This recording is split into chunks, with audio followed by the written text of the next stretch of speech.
안녕하세요. 프랜차이즈 하면 보통 본사가 위험을 가맹점주한테 넘긴다. 뭐 이렇게 생각하기 쉽잖아요. 네, 그렇죠. 그게 일반적인 통념이죠. 근데 오늘 저희가 좀 깊게 파볼 자료는요. 어쩌면 그 반대일 수도 있다. 뭐 이런 얘기를 합니다. 반대라기보다는 다른 시각이죠. 네, 그러니까 가맹점의 변동성이 높다는 게 그게 위험 전가가 아니라 오히려 더 효율적인 시스템의 증거일 수 있다면요? 맞습니다. 바로 그 통념에 정면으로 도전하는 논문입니다. 아, 흥미롭네요. 보통 프랜차이저는 위험을 좀 덜 꺼리고 가맹점주는 더 꺼린다 이렇게 가정하고 프랜차이징이 위험을 나누는 좋은 방법이다 이렇게 봤거든요. 네네, 위험 분산. 그렇죠. 근데 이 논문은 그 위험 떠넘기기 가설만으로는 설명이 좀 부족하다 이렇게 주장합니다. 그럼 뭘로 설명하는데요?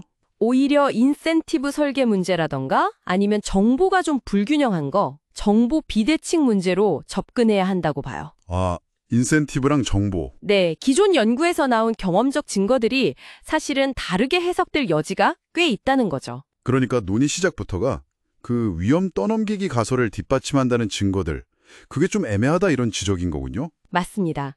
예를 들어서 전반적인 사업 위험이 커질 때 가맹점 부담 비율이 높아진다, 뭐 이런 데이터가 있다고 쳐도요. 네. 그것만 가지고 본사가 떠넘겼다, 이렇게 딱 잘라 말하기는 어렵다는 겁니다. 특히 그 위험 자체를 어떻게 재느냐, 여기서부터 문제가 좀 많다고 봐요. 아, 위험 측정의 문제. 네, 핵심입니다.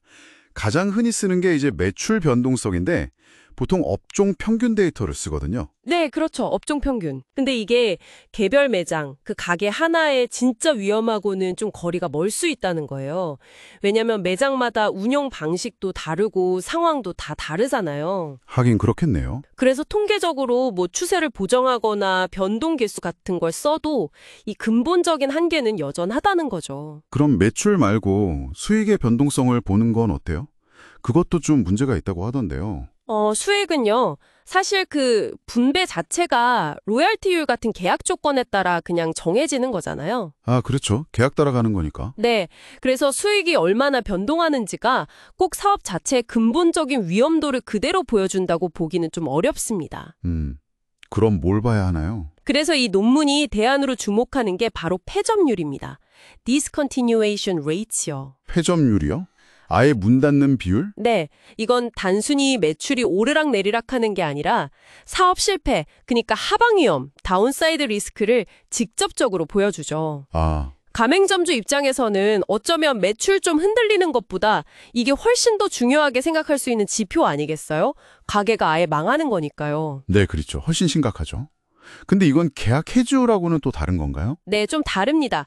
해지는 뭐 다른 이유로도 할 수 있지만 폐점은 정말 사업이 안 돼서 문 닫는 거에 더 가깝죠. 여기서 이제 진짜 흥미로운 데이터가 나온다는 거죠.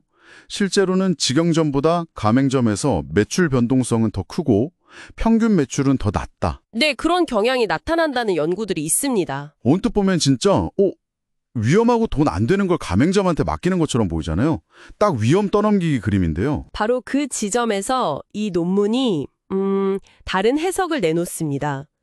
양면적 도덕적 해이와 정부 비대칭 개념을 통해서요. 양면적 도덕적 회의, 정보 비대칭. 좀 어렵네요. 쉽게 말하면요.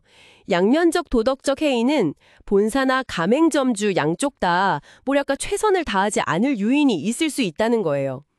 예를 들어 본사는 브랜드 관리 소홀, 가맹점주는 운영 노력 부족, 뭐 이런 식으로요. 네네.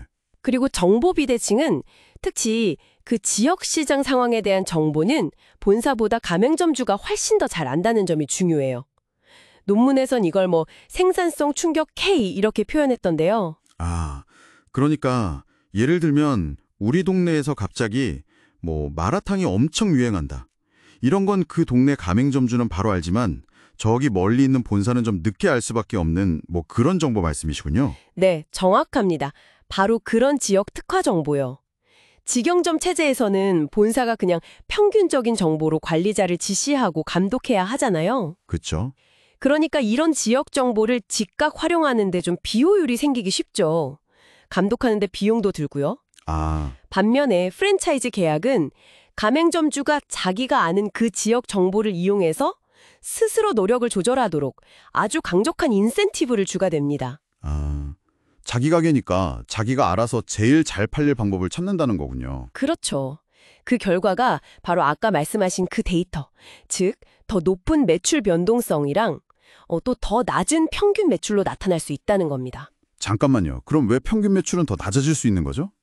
그건 이제 본사가 직영점처럼 아주 세세하게 완벽하게 감시하는 상황보다는 가맹점주의 노력 시준이 조금은 낮아질 수도 있기 때문이라고 설명해요. 완벽한 감시가 아니니까요. 그렇군요. 하지만 중요한 건 이겁니다. 만약 그 지역 정보의 가치가 아주 크거나 본사가 직영점을 감독하는 비용이 너무 높다면 이런 프랜차이즈 방식이 시스템 전체로 봤을 때는 오히려 더 효율적이고 수익성이 더 높을 수도 있다는 거죠. 그러니까 겉으로 보이는 높은 변동성이 그게 떠넘겨진 위험이 아니라 사실은 효율적인 적응의 증거. 네, 바로 그겁니다.